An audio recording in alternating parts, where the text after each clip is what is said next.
What if I decided not to say a word for the next 2 hours? What will you do?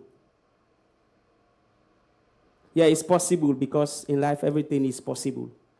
And we all need to be ready to face anything.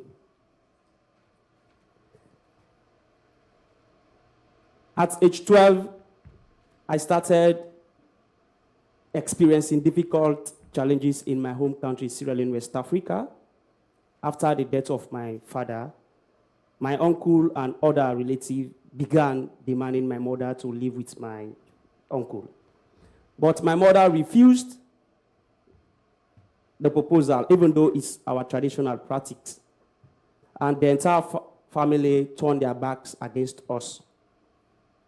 My mother was not allowed to enter the house she and my father built. Automatically, I became the breadwinner of the family.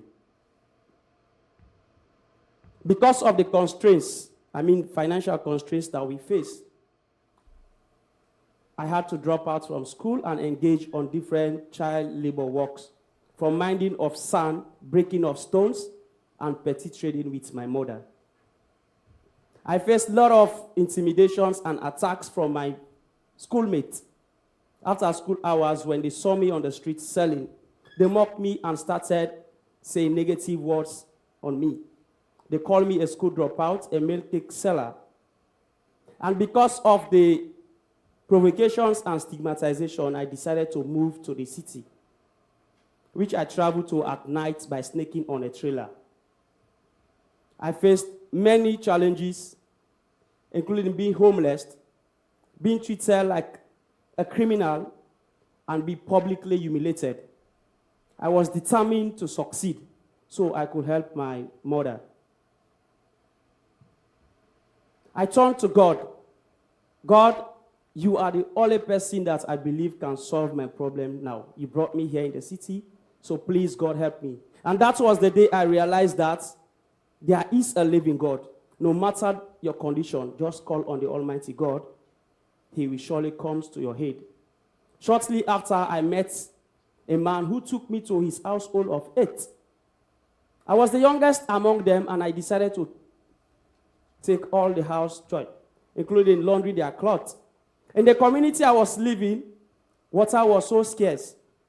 I had to travel long distances to fetch water, which I spent 3 to 4 hours every day to make sure that we have sufficient water at home. It was during these trips that I met some youth who invited me to participate in a community drama on HIV and AIDS. After the performance, a young lady who was working for a non-governmental organization invited me to participate in the second Children and AIDS conference. And in the following days, she took me to one of the offices of UNICEF. And I was later appointed to be the chairperson of the 3rd day of the conference. And that was the first day I was introduced into advocacy activities and public speaking.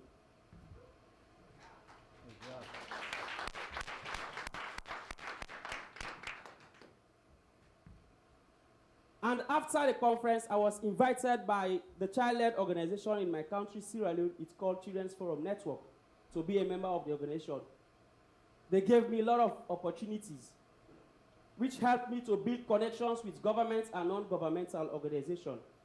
Because of the determination I have to work for children's rights, I was selected as the Assistant Public Relations Officer for the organization. And with so many challenges I faced, I became the president for the Children's Forum Network in the eastern part of the city, Freetown.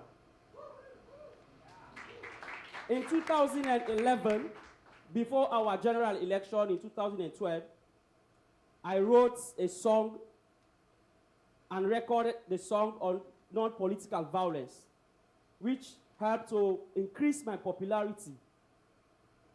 And with so many challenges, later I decided to establish my own organization called Action for Youth and Children's Network, which is currently in existence. Last year, in November, I was invited to be a youth speaker here in Canada Because of the work I was doing back home, World Bank and IMF chose me to be a youth representative in one of their projects called Global Financing Facility on Sexual and Reproductive Health and Rights.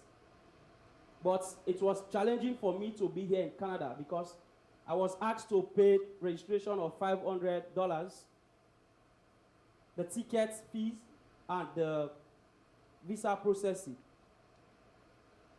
But with determination, I made it happen. Life here in Canada is not easy as I was taught. When I was in Africa, I thought the Western world is a place to come and relax, have some fun, and at the end, your government will send me money for choosing their country, because there are a lot of countries in the world. But it was the opposite. I am now here for almost 6 to 7 months now. Still, my family are dancing to the tune of poverty and sleeping on the bed of sufferation. But the most important thing that made me to be here is to protect my life and build up my capacity, which I do believe is just a matter of time.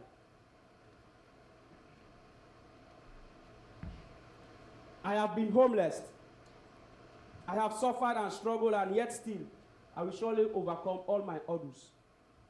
Because I have achieved one of my biggest dreams of becoming a social services worker, international social services worker, which I am currently on a train done for us by Evans Initiative. Can we just put our hands for Evans Initiative? Let's just clap for Evans Initiative. You know, they gave me opportunity to be trained as a social service worker and paid me. Back home, they don't pay me, I do things free. Here, they train me and pay me. Thanks to Evans Initiative. And hopefully, I'll be in the placement for 13 weeks. Paid again. Back home is free. My life is a result of the determination I have built.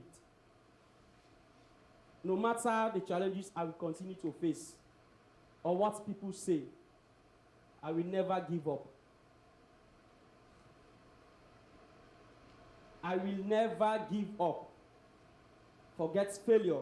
If things don't work the way you want, keep your head up high and try again and again and again. Because if you have a dream, don't just sit. It is better for you to succeed. It is better for you to fail in originality than to succeed in imitation. Gather courage to believe that you can succeed and leave no stone unturned to make it a reality. Thank you.